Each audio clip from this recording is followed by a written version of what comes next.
Eco friendly jet engine Pakistan की एक brilliant invention है जो पूरी दुनिया को फिजाई आलूदगी से बचाएगा और एरोनॉटिकल इंजीनियरिंग की फील्ड में पाकिस्तान का परचम हमेशा सर बुलंद रखेगा। मुझे शुरू से घर में एक अर्ली चाइल्डहुड ईयर्स में एक बहुत अच्छा लर्निंग एनवायरनमेंट मिला। इस टेक्नोलॉजी का रोड मैप क्या है?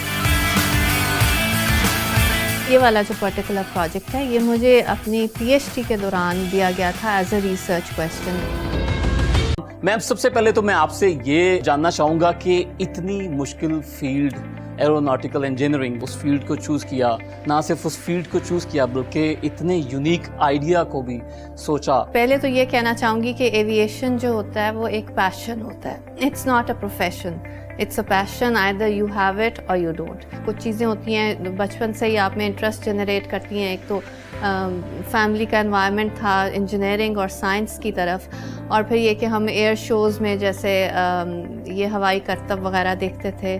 स्लोली एंड ग्रेजुअली ये इंटरेस्ट जनरेट होता चला गया। फिर जब मैंने एक अंडर ग्रेजुएट मैकेनिकल इंजीनियरिंग की और मैं अपने वालिद साहब के साथ शुरू से बहुत से प्रोजेक्ट्स में इन्वॉल्व थी जो कि मैकेनिकल इंजीनियरिंग से रिलेटेड थे, इंजन से रिलेटेड थे। फिर मैंने फ्लाइंग सीखी, लाहौर फ्लाइंग क्लब से प्राइवेट पायलट लाइसेंस लिया, और उसके बाद मुझे स्कॉलरशिप मिली क्रैनफील्ड यूनिवर्सिटी यूके की एरोस्पेस डायनामिक्स में मास्टर्स करने की, जो कि जिसमें मैंने ड्रोन्स के ऊपर काम किया। उनकी एयर टू एयर रिफ्यूलिंग के लिए एक ऑटो पायलट डिज़ाइन किया गया। ड्रोन्स जो हैं चूँकि वो छोटे जहाज़ होते हैं और उनका फ्यूल टैंक छोटा होता है तो वो कम फासला तय करते हैं, लेकिन अगर उनको हवा में रिफ्यूल कर दिया जाए तो वो लंबा फासला भी सफ़र तय कर सकते हैं। बिल्कुल, ये एक इन्वेंशन है दुनिया के लिए, एक नई इजाद है, और हमारी जो कंपनी है ये दुनिया की पहली ऐसी कंपनी है जो कि कमर्शियली कॉन्ट्रेल सप्रेशन के ऊपर काम कर रही है। ये तो तकरीबन 100% पाकिस्तान में ही बना है, और 95% जो मैंने आपको बताया कि इसके जो पार्ट्स हैं और सब कुछ हैं वो हमने खुद इसी लैब में बनाए हैं। कुछ चीज़ें हैं जो हमने आउटसोर्स की हैं। इसमें दो चीज़ें मैं बताना चाहूँगी कि एक तो ये सिर्फ इंजन ही, ये पाकिस्तान का पहला कमर्शियल जेट इंजन है जो सक्सेसफुली बनाया गया है। और दूसरी बात ये है कि हमने भी एक फ़िलॉसफी होती है जो हमने रखी है जिसको हम कहेंगे मेन लैंड पाकिस्तान, कि हम जो भी टेक्नोलॉजी इस्तेमाल करें और जो भी पुर्जा इस्तेमाल करें और जो भी कुछ इस्तेमाल करें, या तो वो पाकिस्तान के अंदर ही बने या फिर वो ऑफ द शेल्फ मार्केट में पाकिस्तान में अवेलेबल हो। हम पाकिस्तान को स्ट्रेंथन करना चाहते हैं और पाकिस्तान की लोकल इंडस्ट्री को, और हम लोकल मैन्युफैक्चरर्स को सपोर्ट भी देते हैं कि अगर हम कोई टेक्नोलॉजी डेवलप कराना चाहते हैं और उनकी कुछ उसमें महारत है तो हम उनको ट्रेनिंग भी देते हैं, उनको एक सपोर्ट देते हैं और गाइड करते हैं कि वो हमारे लिए डेवलप कर दे। So this is, we call this mainland Pakistan. और जो इलेक्ट्रॉनिक्स है, जो कॉम्प्लेक्स कंट्रोल सिस्टम्स हैं, जिससे हम फ्यूल कंट्रोलर है जो ऑटोमेटेड है, वो भी हमारा इन हाउस डेवलप्ड है, और जिसका आप ये देख रहे हैं ये हमारा एक हैंड हेल्ड रिमोट कंट्रोल एक सर्किट है इसके अंदर, जो कि इसको इंजन को हम जब फायर करते हैं तो ये रिमोटली इसको हम ऑन ऑपरेट कर सकते हैं, फ्यूल को वेरी कर सकते हैं, और इस पे हमारा जो है ना वो सारा डेटा जो टेस्टिंग का होता है, प्रेशर्स, टेम्परेचर्स, वो सारे इसके ऊपर होते हैं। और इसमें एक सेफ्टी मैकेनिज़म्स भी हैं ताकि इसको हम एक्सीडेंट सेफ बनाएं। ये जो है पानी जो ये बनाएगा, जो पानी स्टोर होगा जहाज़ के अंदर, उसको कहाँ इस्तेमाल किया जाएगा उस पानी का? वो जो पानी है उसका टेम्परेचर बहुत हाई है, तो स्पेशली प्रेशराइज्ड पाइपिंग होगी, जो कि कुछ तो जहाज़ के अंदर वो एक्स्ट्रा टैंक्स लगाने पड़ेंगे, वहाँ स्टोर होगा, या जिसमें गुंजाइश नहीं है तो एक्सटर्नल टैंक्स जैसे फ्यूल टैंक्स लगे होते हैं वहाँ एक्सटर्नल लगेंगे, और कुछ इस्तेमाल होगा तो उसको ठंडा करने के लिए। टैंक्स की वजह से जहाज़ का वज़न भी यकीनन बढ़ जाएगा, थोड़ा सा बढ़ेगा। और अब है कि वो इसकी लीडिंग एज जो है, जो पर हैं, उसके ऊपर बर्फ़ जम जाती है और वो उसका परवाज़ ख़राब करते हैं जहाज़ का, तो उसको वो बर्फ़ तोड़नी होती है। इस वक्त वो रबर पाइप्स लगा के उसमें एयर प्रेशर देते हैं तो वो टूट टूट के गिरती है। तो ये है कि अब ये तो इतना गर्म पानी है, ये वहाँ से फ्लो बर्फ को करेंगे खुद ही मेल्ट कर देगा, तोड़ देगा, वो हाँ नहीं बर्फ जमने ही नहीं देगा, जमने ही नहीं देगा। और ख़ुद पानी खुद भी ठंडा होगा इसी प्रोसेस में। कुछ इस्तेमाल करेंगे कैबिन की हीटिंग के लिए, हीटर के तौर पे भी इस्तेमाल होगा अंदर, यानी कैबिन हीटिंग से मुराद आपके कैबिन की हीटिंग है, वो अंडर फ्लोर पाइप गर्म पाइप सारे वो चलते गर्म हैं ना, वो होंगे। हाँ कुछ हम शायद इसको रीजनरेट भी कर सकें, तो वो जो ठंडी हवा इंटेक के अंदर है उसको हीट अप भी कर सके। अब इसके अंदर अब जो एग्जॉस्ट में कार्बन डाइऑक्साइड निकल रही है और उसको तो जाने दें, साथ उसके नाइट्रोजन निकल रही है। अब ये जो यहाँ ये नाइट्रोजन और जो कार्बन डाइऑक्साइड निकल रही है सर, इसका एनवायरनमेंट पे नेगेटिव इम्पैक्ट इसका डेफिनेटली है। तो लेकिन यहाँ से हम जो हवा ले रहे हैं वो ऑक्सीजन और नाइट्रोजन है। ऑक्सीजन इस्तेमाल कर रहे हैं इसको कार्बन और हाइड्रोजन को जलाने के लिए, और जो नाइट्रोजन है वो खाम खा ही निकल जाती है उससे। तो वो अगर वो नाइट्रोजन ना हो और खाली ऑक्सीजन का इंजन हो तो बहुत ही कॉम्पैक्ट हो।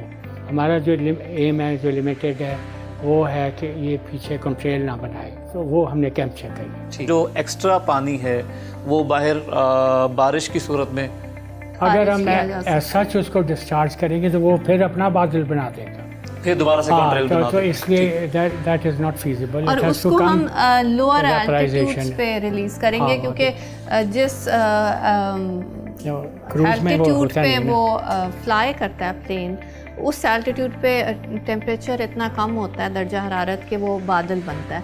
तो जब आप उसको पानी को जमा कर लेते हैं और नीचे आके ज़मीन के करीब आके खारिज करेंगे, पे आके फिर तो उसे वो खारिज करेंगे, पानी की शक्ल में या बारिश की शक्ल में कहीं पे भी बरसाया जा सकता है। ये कितनी क्वांटिटी पानी की जो है वो जो रिजर्व की जा सकती है ऊपर? अच्छा, और वो तो है कि जो जहाज़ है वो अपना फ्यूल खर्च रहा है और उस वजह से हल्का हो रहा है, और उसका फ्यूल इस्तेमाल भी कम है, यानी थ्रस्ट भी, उसको ताकत भी कम चाहिए।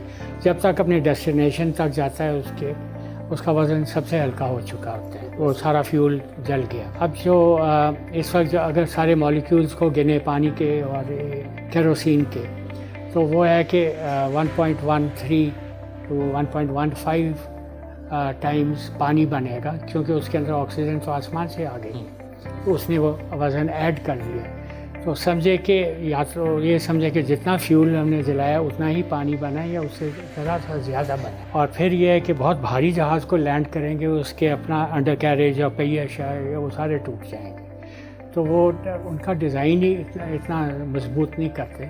वो ये समझते हैं कि जब वो आया है तो फ्यूल से तो कम खाली है, तो यह है कि वो उतरने से पहले भी उसको डिस्चार्ज करना है। अब जैसे दुबई के बाहर वो रेगिस्तान में एक जंगल बनाना है, तो ये है कि ठीक है जहाज़ उसके ऊपर से होता हुआ आए और वो डंप कर दे। अच्छा सर, मुझे बताएं कि इसका साइंटिफिक प्लान क्या है, आपकी फर्दर डेवलपमेंट के जो मंसूबे हैं वो भी उसके बारे में आगाह करें। सबसे पहले तो ये एक टेस्ट ट्यूब एक्सपेरिमेंट है, ओके, एंड इसके अंदर अगर ये एक कतरा भी पानी बना दे तो हम कहेंगे कि ये कामयाब हो गया, ये कामयाब हो ठीक है। लेकिन ये 20% पानी कंडेंस कर ले तो हम बहुत खुश होंगे और उसकी लेजिस्लेशन भी बन जाएगी। फिर उसके चंद साल बाद 20 से 40% हो जाए, फिर 60% हो जाए, फिर 90% पानी एक्सट्रैक्ट हो जाए। तो जैसे ये यूरो 1, यूरो 2, यूरो 3, अब यूरो 5 पर भी आ गए हैं, बिल्कुल ठीक है। तो इसी तरह इसकी जो एक्सट्रैक्शन का जो एक कैपेसिटी प्रोग्राम है, ठीक है, और वो फिर बहुत चीज़ें हमने सेल्फ लर्न भी करनी है और इसकी इम्प्रूवमेंट जहाँ हम कर रहे हैं। और इसी तरह जो हर कंट्रीब्यूशन होती है ना, वो एक हर इन्वेंशन, हर टेक्नोलॉजी एक परसेंटेज कंट्रीब्यूट करती है, लेकिन जब आप उनका एक कंबाइंड इफेक्ट देखते हैं ना, तो वो बहुत ज़्यादा होता है। अच्छा मैम, इंजन फायरिंग तो यहाँ पे नहीं हो सकती बिकॉज एक तो ये लैब है, तो क्या आप इसका जो ड्राई रन है वो हमें करके दिखा सकते हैं? फायरिंग तो इस वक्त मुमकिन नहीं है, क्योंकि एक तो वो हम आउटडोर करते हैं, और ये जो इंजन है इसकी जो RPM है ये 50,000 है, 50,000 रेवोल्यूशंस पर मिनट। जो आपकी गाड़ी होती है वो मैक्सिमम जाती है around 3,000 2 to 3,000 So you revolution can per minute. imagine کہ اس میں کتنی فورس جنریٹر ہوتی ہے اور اس میں بہت ساؤنڈ جنریٹ ہوتی ہے and that is something we do under strict safety measures with fire extinguishers and you know ہم ساری اپنی سیفٹی پریکاشنس کے ساتھ کرتے ہیں. تو اس کی اسپیشل کچھ ویڈیوز ہم نے بنائی ہوئی ہیں. میں اپنی ٹیم کو ہم بلاتے ہیں اور اس کا ایک ڈرائی رن آپ کو دکھا بالکل ٹھیک دیتے ہے. ہیں. جو ڈرائی رن ہے، ڈرائی رن سے مراد کہ ہم فیول ڈالے بنا اس کو چلا کے دیکھیں گے. جو پارٹس لوز تھے ٹھیک ہے، ان کو ان تھوڑا لوز ذرا پارٹس کو ذرا ٹائٹ ٹائٹ کریں گے چلانے سے وی پہلے. Can continue with this. ٹھیک ہے، تو یہ فیڈا کا پہلے ٹیسٹنگ ہو رہی ہے ویورز کہ جو لوز پارٹس ہیں ان کو ٹائٹ کیا جا رہا ہے تاکہ اس کا ڈرائی رن کر کے ہم دے سکیں، اسے چلا کے دیکھ سکیں. واو دیٹس گریٹ. Wow amazing.